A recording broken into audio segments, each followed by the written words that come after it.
아침부터 오후 이 시간까지 저희들을 지켜주시고 보호하여 주신 주님, 하나님 아버지, 이스라엘 백성들이 배가 부름으로 오히려 하나님을 배반하였다고 말씀하였는데, 하나님 아버지 여호와 하나님을 떠나고 여호와 하나님을 배반한 사람들은 마치 이슬과 같이, 또 쭉정이와 같이, 또 연기와 같은 비참한 인생임을 알게 하시고, 하나님 아버지, 저희들이 돌이켜 여호와 하나님의 이 권고함을 통해서 저희들이 주님께 돌아오는 저희들 되게 하여 주시옵소서.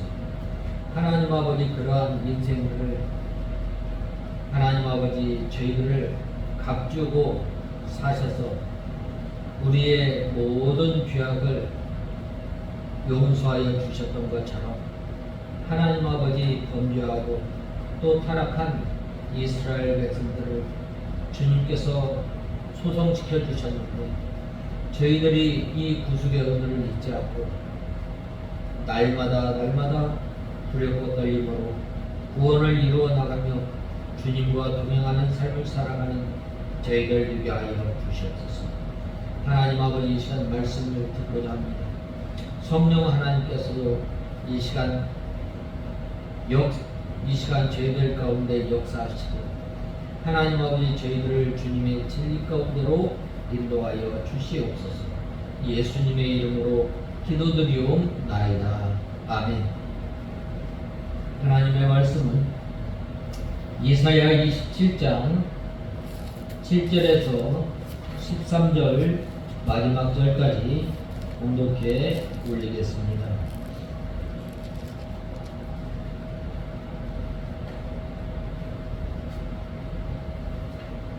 이사야서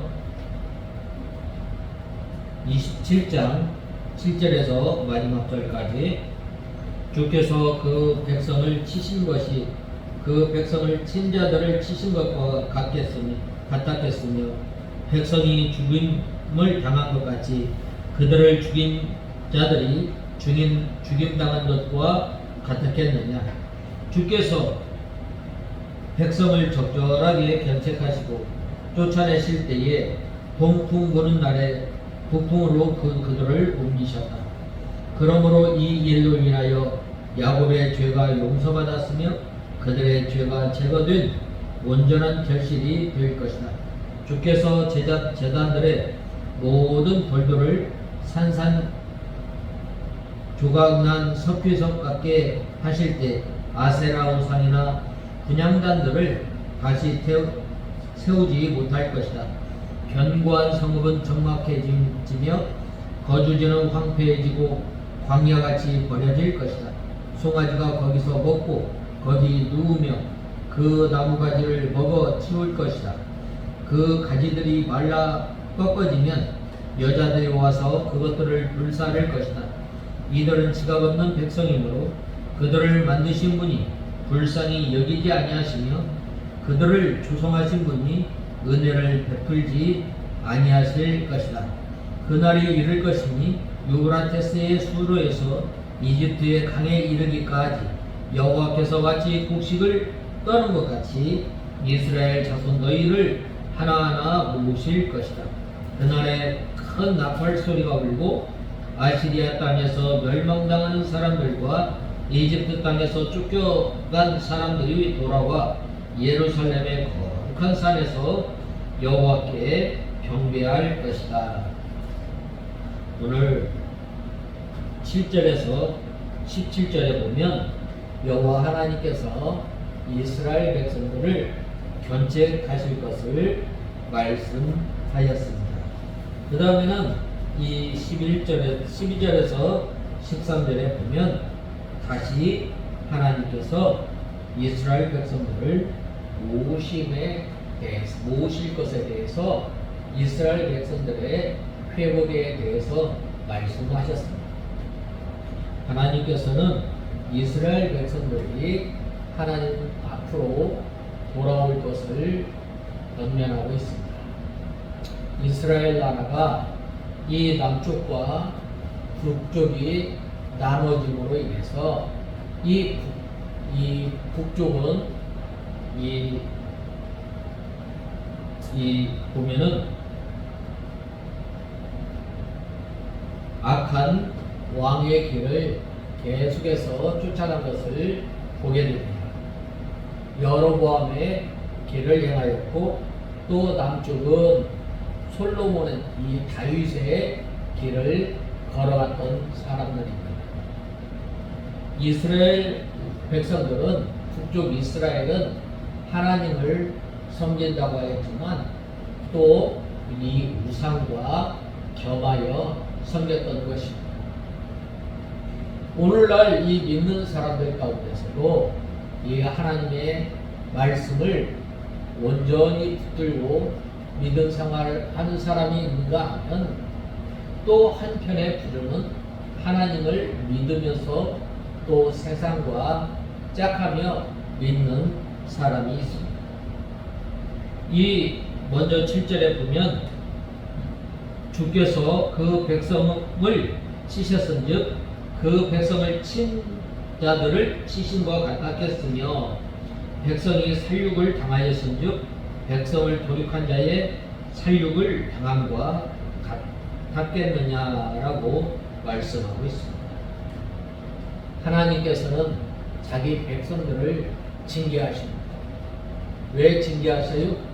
바로 그 죄악에서 떠나 바로 하나님을 의지하고 하나님의 말씀을 순종하기 위해서 징계하십니다.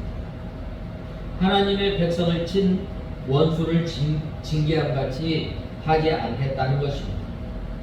택한 하나님의 백성들이 범죄하면 하나님께서 사람으로 징계하여 회개를 시키지만 이방의 원수들은 완전히 심판하여 멸망시키시는 것입니다. 그러므로 우리는 이 하나님께서 이 징계하신다라는 말은 또 훈련한다는 말입니다. 우리가 이 연단을 통해서 하나님의 말씀을 잘 순종하며 또 하나님과 동행할 수 있도록 하나님께서 역사하시는 것입니다.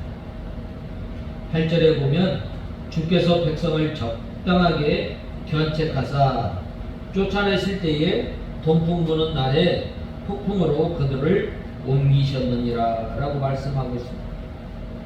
하나님께서 하나님의 백성들을 징계하실 때 아주 멸망시키지 않으시고 이 적당하게 하시고 지나치게 하지 않는다는 말입니다.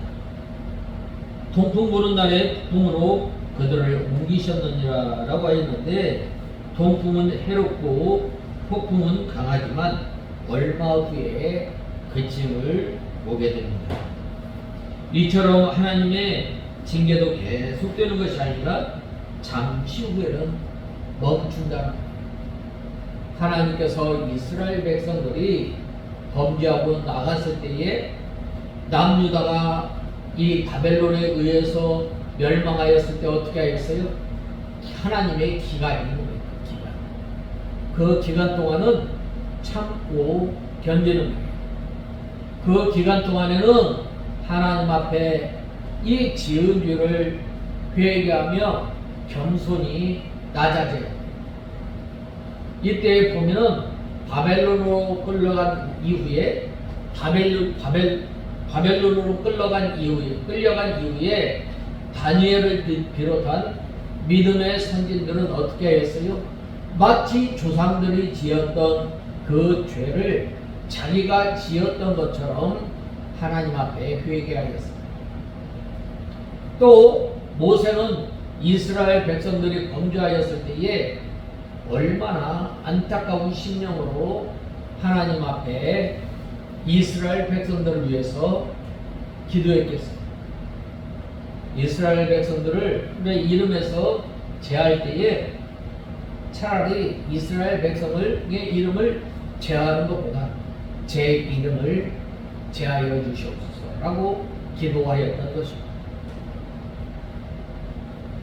욥기서 5장 8절에서 19절에 보면 하나님께서는 아프시게 하시다가 싸매시며 상하게 하시다가 그 손으로 고치시나니 6가지 환난에서 너를 구원하시며 7가지 환난이라도 그 재앙이 네게 미치지 않게 하시며 라고 하였습니다. 찬송가에 보면 뭐라고 말씀하셨어요? 때리시고 어루만져 위로해 주시느니라고 이 말씀하고 있습니다. 전영택 이 목사님께서 이 찬송가 317장을 작시하실 때 그 하나님 어떤 하나님? 때리시고 어루만져 위로해 주시는 하나님. 심판만 하시는 하나님이 아니라 우리가 징계를 당하고 아파하고 고통할 때에 하나님께서 고통하고 회개하고 하나님 앞에 나올 때 하나님께서 어떻게 해주셔요? 위로해 주시고 싸매 주시고 또 치료해 주시는 하나님이죠. 그 하나님께 나가야 돼요. 그 하나님 앞에 나갈 때에 하나님의 위로와 평강이 임하는 것입니다.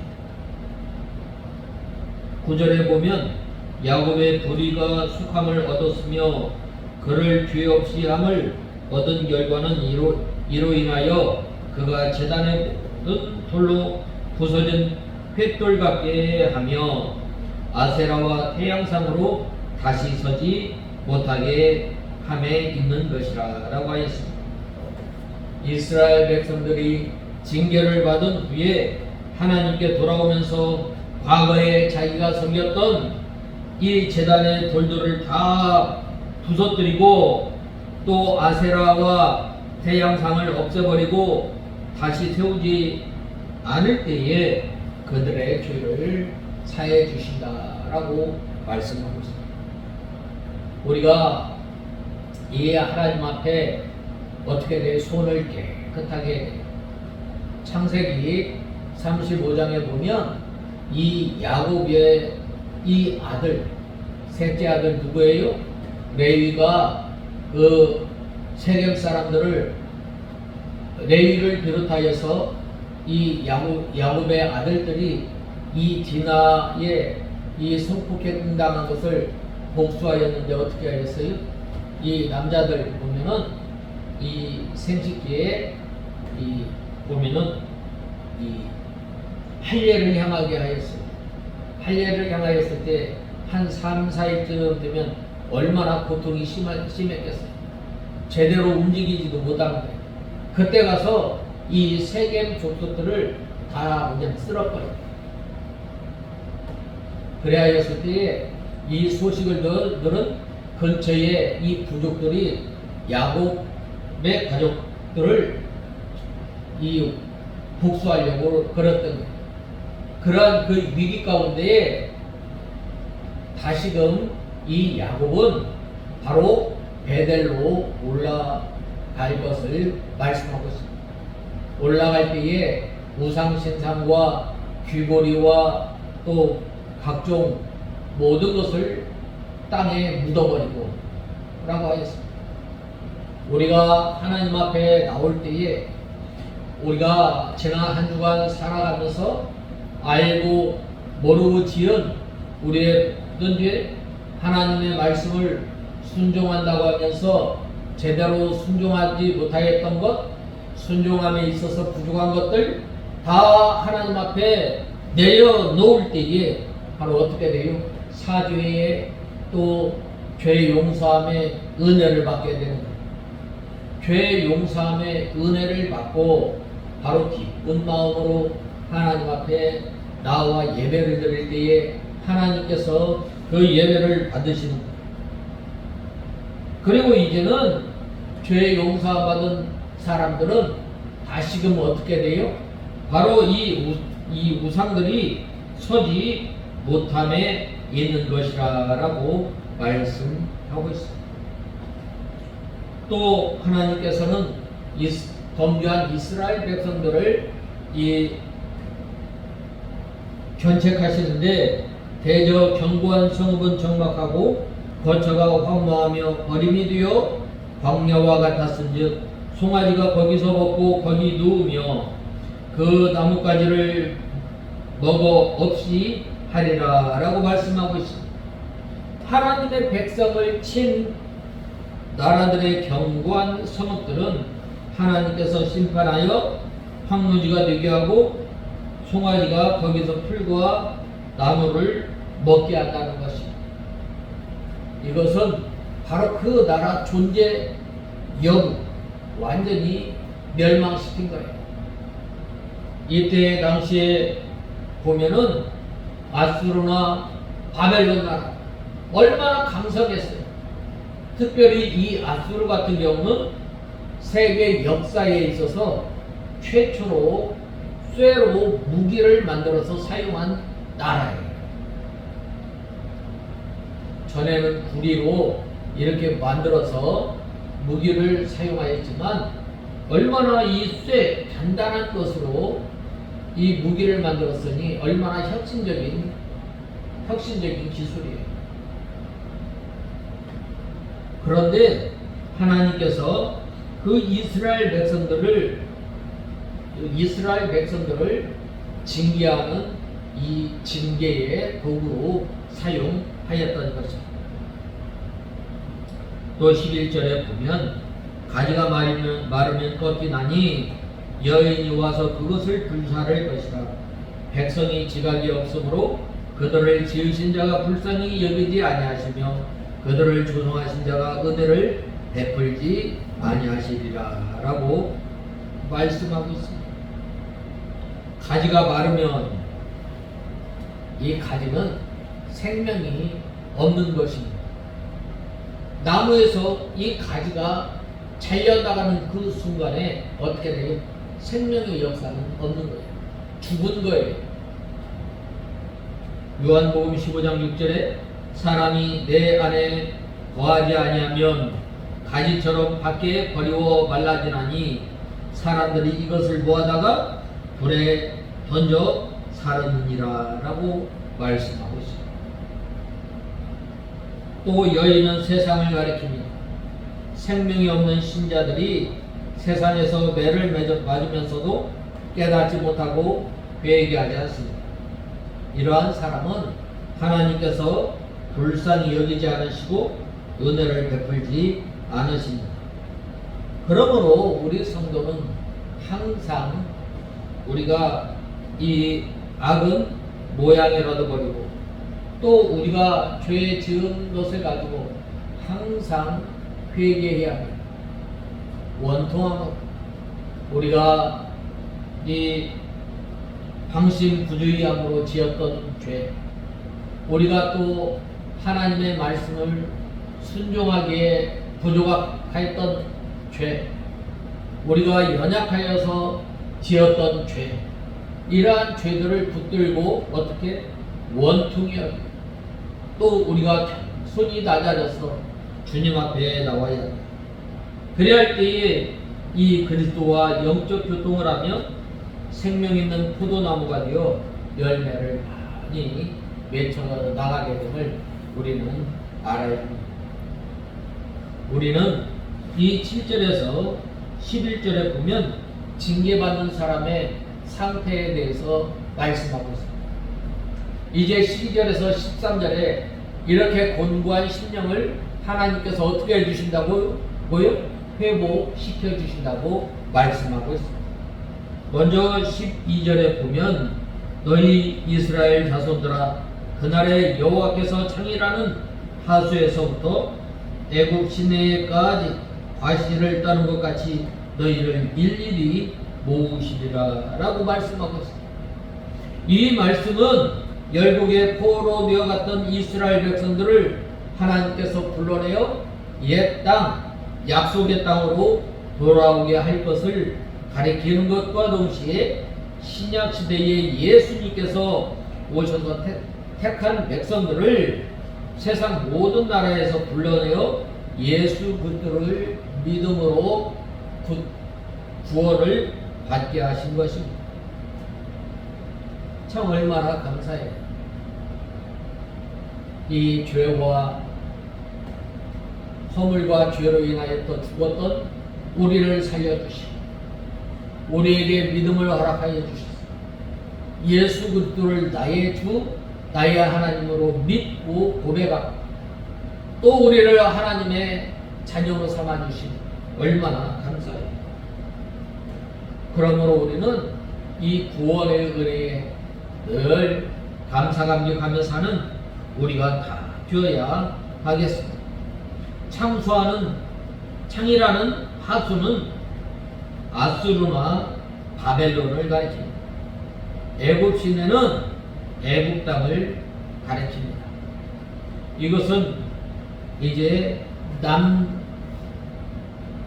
남쪽 유다나 북쪽 이스라엘 백성들을 다 불러내어 구원하실 것을 말씀하고 있습니다. 13절에 그날에 큰 나팔을 울려 불리니 아수르 땅에서 파멸케 된 자와 애굽 땅으로 쫓겨난 자가 돌아와서 예루살렘 성산에서 여호와께 경배하리라 라고 말씀하고 있습니다. 이 큰 날에 그날에 큰 나팔을 울려 불리니 라고 말씀하고 있는데, 나팔 소리를 내는 것은 하나님의 말씀을 전파하는 것입니다. 장차 예수 그리스도께서 오셔서 이 세상 모든 나라에 있는 택한 백성들을 불러서 신령한 예루살렘인 교회로 인도할 것을 가리킵니다. 하나님께서 이제 이 장차 예수 그리스도를 이 땅에 보내어 주시고 택한 백성들을 불러서 구원하시고 또 하나님의 몸된 교회에 불러서 우리 택한 백성들을 훈련하시고 연단하시고 하나님의 백성으로 길려나갈 것을 말씀하고 있습니다. 이것은 예수 그리스도께서 재림하실 때에 큰 나팔 소리로 이미 죽은 성도를 부활시켜 공중으로 올라가고 그 후에 살아남아있는 성도들을 변화시켜 공중으로 데려가 공중에서 예수님을 만나게 하신다는 것입니다. 또 아수르 애굽은 이 세상 나라를 가리키는데, 이 세상 나라에서 택한 하나님의 백성들을 불러서 하나님의 백성으로 삼아주실 뿐만 아니라 장차 예수님께서 재림하심으로 말미암아 우리 성도들을 이 천년 왕국에서 또 공중에서 영접하게 될 것을 가리키는 것입니다. 하나님께서 이 곤고한 이스라엘 백성들에게 또 죄로 말미암아 곤고하였던 우리를 불러서 하나님의 백성으로 삼아주셨는데, 이제는 우리가 하나님의 백성으로 살아갈 때에 우리가 감사하면서 살아가는 저와 여러분이 되어야 합니다. 우리가 구원받고 또 하나님의 자녀가 된 것은 우리가 다른 사람 보기에 어떤 특출난 또 잘난 다른 것이 있어서 아니라 바로 하나님의 전적인 은혜로 말미암아 우리가 하나님의 거룩한 백성이 되었습니다. 그러므로 이제는 우리가 두렵고 떨림으로 주님을 섬기며 또 구원을 잘 이뤄나가는 저와 여러분이 되어야 하겠습니다. 다같이 기도하겠습니다. 하나님 아버지, 주님의 은혜와 사랑을 감사합니다. 죄와 허물로 인하여 죽었던 저희들을 하나님께서 살리시고 우리에게 믿음을 허락하여 주셔서 이 하나님의 귀한 백성이 되었는데, 이제는 저희들이 두렵고 떨림으로 구원을 잘 이뤄나가는 저희들 되게 하여 주시옵소서. 예수님의 이름으로 기도드리옵나이다. 아멘.